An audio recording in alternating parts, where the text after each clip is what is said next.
A decent man could walk past a lot of things in the Abitibi in November. He could walk past a fight outside a bunkhouse. He could walk past a woman crying in a truck cab with the windows fogged. He could convince himself it wasn't his business, that the North swallowed its own, that interfering only made things worse for everyone, including himself. Dorian Voss had walked past a lot of things in 43 years. He did not walk past the girl sitting on a crate outside Renaud's supply depot with no coat on, and a bruise the shape of a handprint spread across her left jaw. It was -18. The sky had that particular white flatness that meant more snow before dark. The girl was wearing a flannel shirt, men's work pants, 3 sizes too large, cinched with an orange baler twine, and rubber barn boots with a crack running up the left side. She was holding a paper bag against her chest the way a person holds the last thing they own. She wasn't crying. She was just sitting there with her eyes tracking the parking lot in that slow, deliberate way that had nothing to do with calm. Dorian stopped walking. He had a load of fence wire in his truck and a broken hydraulic line waiting for him back at the property and exactly zero interest in anyone's problems. He stood on the gravel in his sorrels and told himself to keep moving. He did not keep moving. He went inside and bought a large coffee, black, and a second one with 2 sugars, because he did not know her, but she looked like someone who needed sweetness more than bitterness right now. He came back out and held the cup toward her without saying anything. She looked at the cup, then at him. Her eyes were dark brown, very steady, the kind of steady that comes not from confidence but from having learned how to go somewhere else behind your face. "I didn't ask for that," she said. "No," he agreed. She looked at the cup again. Then she took it. Her name was Vera. He learned that in pieces, the way you learn things from people who have been trained to give as little as possible. She was 22. She had come up from Rouen, Noranda 3 months ago with a man named Garrett who had a job lined up at the mill and a personality he had kept carefully hidden until they were 400 kilometers from anyone she knew. The job at the mill had lasted 6 weeks. What had lasted longer was Garrett's temper, and his talent for making Vera feel that the situation was her fault, had always been her fault, would continue to be her fault until she was smart enough to understand that. She had left that morning. The paper bag held a change of clothes, her health card, and $40. Dorian listened to this without expression. He was a man people described as difficult to read, which was a polite way of saying he kept things locked up tight. Had for years since his wife left and the property stopped being a home and started being just a thing to maintain. He was not equipped for other people's disasters. He knew this about himself. With the same practicality, he knew that the north field drained badly and the barn roof would need replacing in spring. And yet here he was, standing in the parking lot of Renaud's in the first serious cold of the season, doing the math on a problem that wasn't his. "Where are you going?" he said. It came out flat. Not a question exactly. Vera wrapped both hands around the paper cup.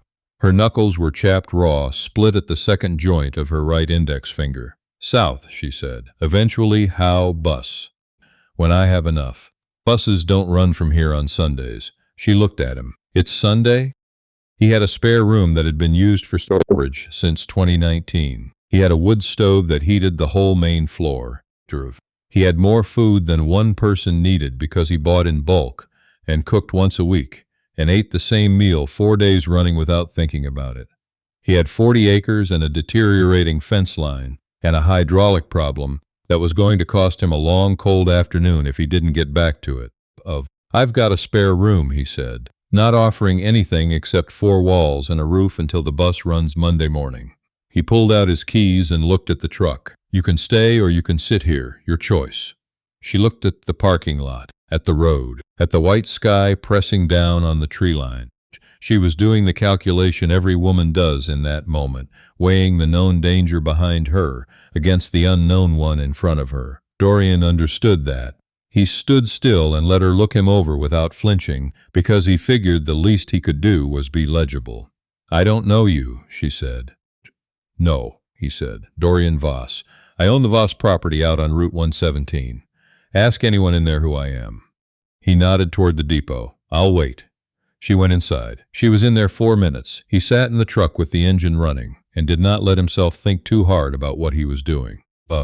When she came back out, she got in the passenger side without a word and set her paper bag on her knees and looked straight ahead through the windshield. They drove the 17 kilometers to the property without speaking. The road was empty, the spruce trees crowding both shoulders, the sky getting heavier by the minute. The heater worked on one side only and rattled when it hit full speed. Dorian turned it up anyway. When they pulled into the yard, she looked at the house the way people look at a place they're trying to memorize, in case they need to describe it to someone later. He showed her the spare room. It had a single bed with a wool blanket, a dresser with a warped drawer, and a window that looked out at the back field. He had cleared a path through the boxes but hadn't done much else. She stood in the doorway and looked at it for a moment. "Bathroom's across the hall," he said. "There's a bolt on the door. Inside." He paused. "Dinner's around 6 if you want it. If you don't, no problem." He went back to the hydraulic line. He worked until his hands were numb and the light was almost gone. And when he came back inside, stomping the snow off his boots, the kitchen smelled like something he hadn't expected. She had found the potatoes and the half onion in the crisper and the tin of beans on the shelf and made something out of them. Something that was sitting in the cast iron pan on the stove with a lid on top. Dorian stood in the entry in his socks and looked at the pan. "You didn't have to do that," he said when she came in from the hallway. "I know." She didn't look at him. She was looking at the pan the way she'd looked at the paper cup, like she was calculating something. "I didn't know how you wanted things done. In the kitchen." I didn't know the rules. There was something about how she said it. Rules, like a household was a facility with a code of conduct she needed to study before she got it wrong. "Only rule is don't touch the French press," he said. "It's temperamental." She looked at him then, just briefly. Something shifted at the corners of her mouth, not quite a smile, but the shape of one, the ghost of a reflex she'd set aside and hadn't yet retrieved. They ate at the kitchen table. He ate 2 bowls because the food was actually good, better than anything he'd made himself in months, and she ate 1 bowl very slowly, like she was paying attention to each bite, like eating carefully was something she'd recently relearned. Outside, the snow started. The window above the table went from black to a moving soft gray. "You don't have to tell me anything," he said, scraping the bowl. "About before, not my business." She was quiet for a moment. The spoon turned in her bowl. "He wasn't always like that," she said. "That's the thing nobody tells you. They're not like that right away." "No," Dorian said. "I imagine not. I kept thinking it would go back to what it was." She set the spoon down. "It doesn't go back." "No," he said again. "It doesn't." She looked up at him. "You sound like you know." He got up and took his bowl to the sink. "I know what it's like to wait for something to go back to what it was," he said, which was enough, and he didn't intend to say more. He set the bowl in the sink and ran water over it. "You should sleep. Bus leaves at 7:40. He went to bed at 9 the way he always did. He lay in the dark and listened to the snow hit the window and did not sleep for a long time. He could hear faintly the bolt sliding into place across the hall. He was surprised to find, somewhere between midnight and 3, that the sound of it didn't bother him the way he might have expected. It was the right sound. It was the sound of someone making herself safe, and that was not an insult. That was just the truth of the thing. In the morning, the snow had put down 30 centimeters, and the road to the highway was impassable. Dorian stood at the kitchen window with his coffee and looked at the yard. The fence line disappeared under white, the truck buried to the running boards, the lane a smooth, unbroken plain of snow that would take half the morning to clear. He heard her come into the kitchen. He didn't turn around. "Road's closed," he said. "Bus isn't running anyway in this. Could be a day. Could be 2. The silence behind him had a specific quality to it. He turned. Vera was standing at the entrance to the kitchen, fully dressed in the same clothes as yesterday, her paper bag in her hand. Her face had gone very still and watchful, the way it had been in the parking lot. She was back in assessment mode, recalculating, deciding if this was the kind of thing that was a weather event or a trap. "I didn't arrange the weather," he said. He turned back to the window. "Coffee's on. Eggs in the fridge if you want them." She didn't move for a moment. Then he heard the soft shuffle of the rubber boots on the kitchen floor, and she set the paper bag down on the chair and went to the coffee pot. He spent the morning on the tractor, clearing the lane. Of. She spent it, apparently, doing things he had been putting off since September. He came in for lunch to find the kitchen windowsill scrubbed clean of the grime that had built up since God knows when, and the pile of mail and receipts on the counter organized into something that at least gestured toward a system. He stood in the doorway and looked at this. You didn't have to do that, I know. She was washing her hands at the sink. I don't know how to do nothing, I tried. I sat in the room for 20 minutes and then I had to do something. He understood this precisely. It was the same reason he was up before 5 every morning, regardless of season. The same reason the hydraulic line had been his problem and not a waiting game for warmer weather. Stillness was uncomfortable. Work was a language he trusted. The heater in the mudroom, he said, shrugging out of his coat. It's been making a noise. I can look at it this afternoon if you want to tell me what kind of noise. She looked at him. I'm not staying long enough for the heater to matter. I know that, he said.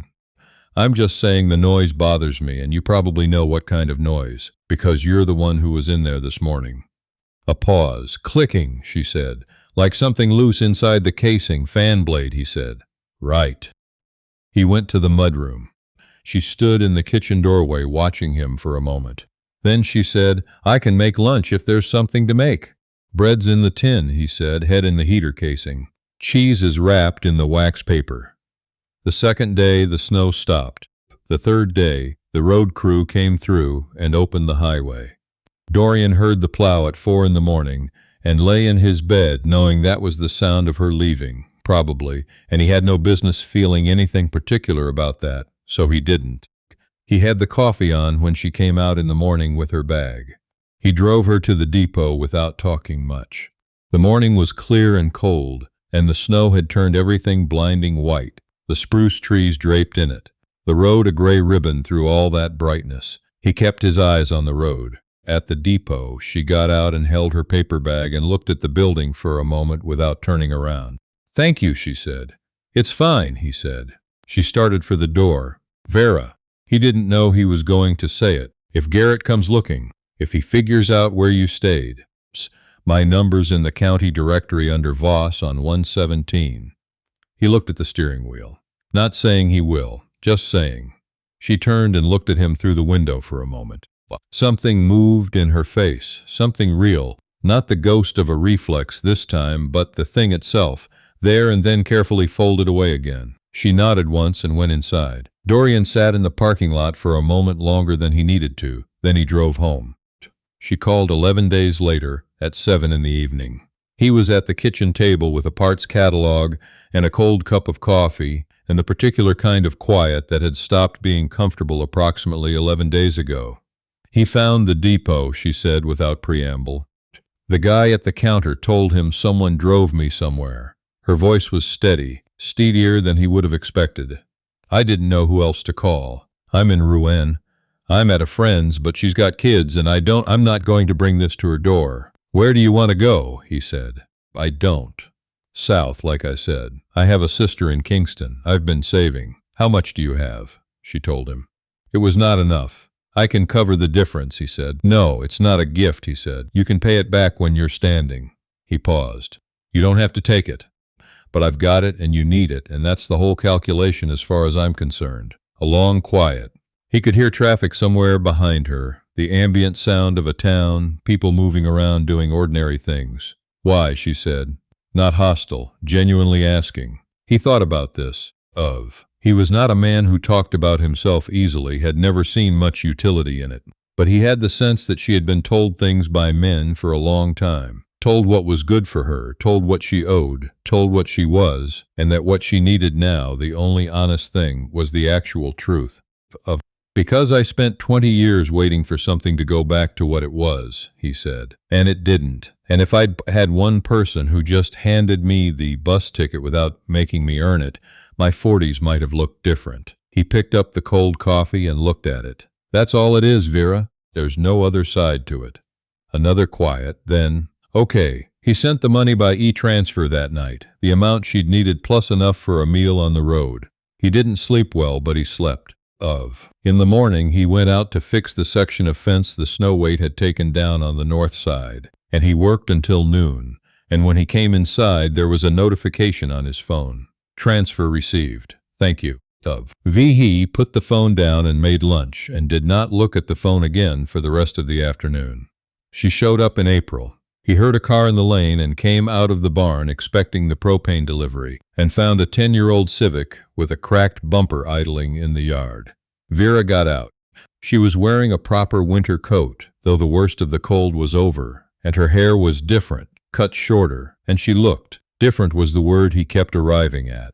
Not unrecognizable, just like herself maybe, the self that had been under the other thing. She held up a manila envelope.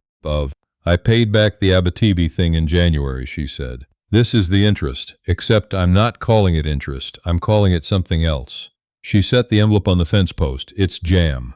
My sister puts up jam. I told her the story and she made me bring it. Dorian looked at the envelope. You drove 4 hours to bring me jam, he said. The payment's in the banking app, she said. The jam is separate. The jam is, I don't know what the jam is. My sister said bring it. He picked up the envelope. There were 4 jars inside, properly sealed, labeled in marker. Saskatoon, chokecherry, wild blueberry, rhubarb strawberry. He looked up from the envelope and she was watching him with those dark, steady eyes, only they weren't steady in the same way anymore. They weren't scanning for exits. They were just looking at him. Directly, like she'd made a decision about something. I got a job, she said, with a housing nonprofit in Kingston, starting Monday. She paused. I just wanted to. She stopped. Started again. I didn't want you to think it ended in ruin. Dorian held the 4 jars in his hands and thought about what to say, which was not something he was particularly good at, but which, in this specific moment, seemed worth attempting. You want coffee, he said. She looked at the house. She looked at him. Yeah, she said. Okay. They went inside. The kitchen was the same. The French press temperamental on the counter. The window above the sink overlooking the white birch stand at the edge of the yard. The light coming in sideways now that spring had turned the world a specific shade of pale gold. He filled the kettle and she sat at the kitchen table, and he found the Saskatoon jam already in his hand without quite deciding to open it. And there was bread from 2 days ago that was still good, and they sat down like people who had done this before. Like this was a version of something that had already started.